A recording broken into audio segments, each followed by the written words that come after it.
If you think about it, there were few Jedi who lived a more tragic life than Grandmaster Yoda. But perhaps that was the fate for all the members of his species. By the time of his death, he had reached 900 years in age, and throughout his many centuries of life, he was forced to watch countless friends die. In fact, Yoda often received new Jedi when they were just children and began their training as younglings. Like a proud father, he would watch them grow in their skills and eventually become knights and then masters. Then, in the twilight of their lives, Yoda was forced to watch these cherished family members, the ones that he had known as toddlers, fall to the shadow of death. And in the years after the execution of Order 66, it was made all the worse. Now, Yoda was forced to mourn the loss of the entire Jedi Order, as he faced the death of thousands of Jedi who had once looked up to him for protection and guidance. Now, he was all alone in the swamps of Dagobah, with only the eerie sounds of local dragon snakes to keep him company. But once, when Luke Skywalker ventured to the Outer Rim world, he asked Grandmaster Yoda about his time in isolation and if he ever felt lonely. In response, the wise old sage said something that might surprise you. What wisdom did he impart to Luke on that day? Join me, your host Lim, as we answer that question and more in today's underrated moment. Before we get going, I wanted to remind you that we're still holding that 10,000 subscriber giveaway.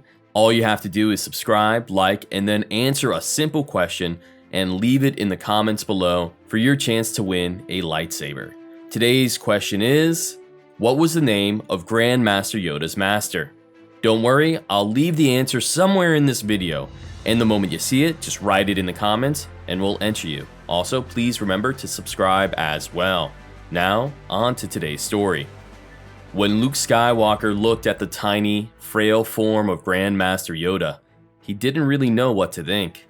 According to his first master, Obi-Wan Kenobi, Yoda was one of the greatest Jedi to have ever lived.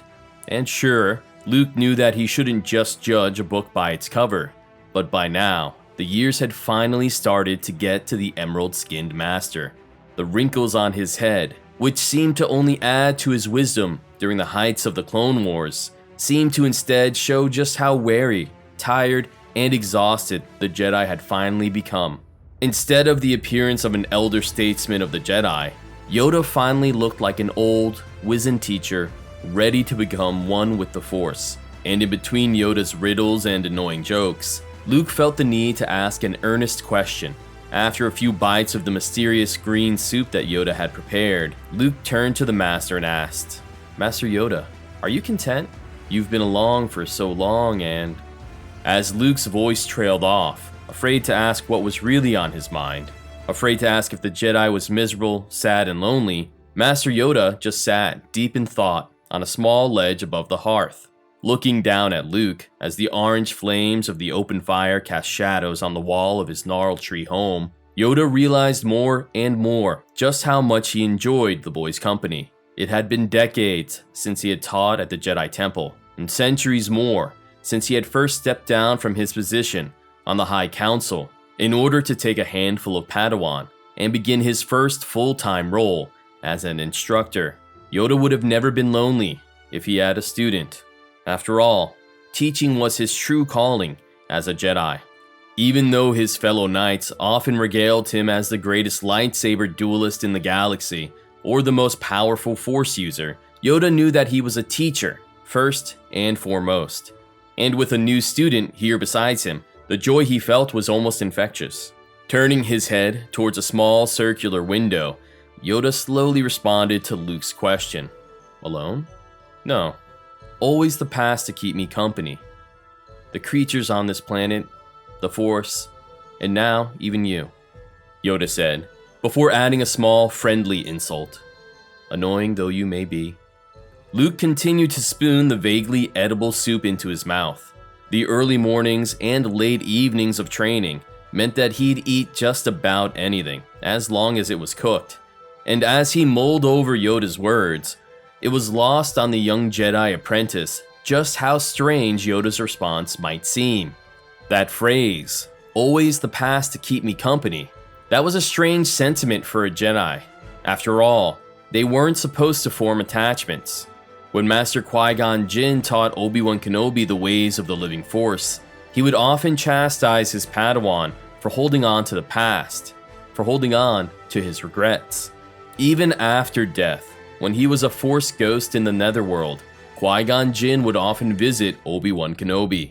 As the isolated hermit known as Bin, the Jedi Master couldn't stop blaming himself for not training Luke as a child.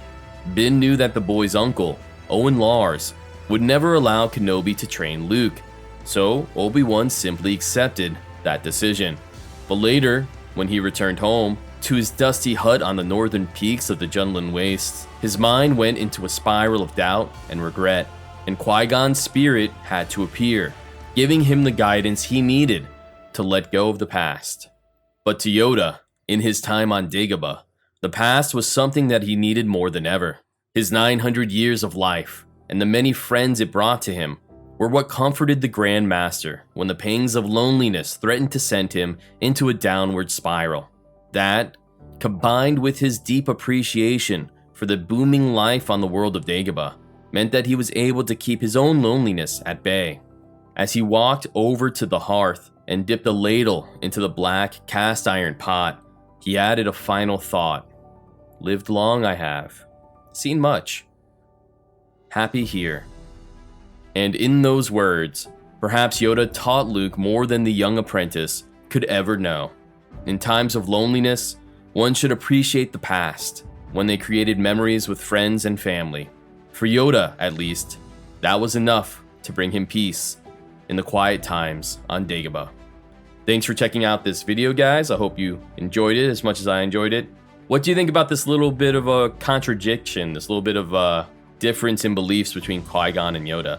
It seems like Qui-Gon is usually the one to tell other Jedi to let go of the past, and and many times Yoda also is one to give that direction to his apprentices. But here, when talking to Luke, he talks about the past in a kind of, good way. He uses it, he relies on it to keep himself sane and happy while he's all alone in isolation on Dagobah and busy taking care of the swamp world, or I suppose while he was waiting for Luke to arrive. So, you guys think that's weird? Do you think that's a bit of hypocrisy? Or does it kind of make sense? Is he saying that we should use the past for good purposes and, not dwell on it until it becomes kind of a negative obsession? Let me know what you guys think, and I'll be sure to make a few more of these videos about Yoda's unique philosophies. Alright guys, I'll see you next time.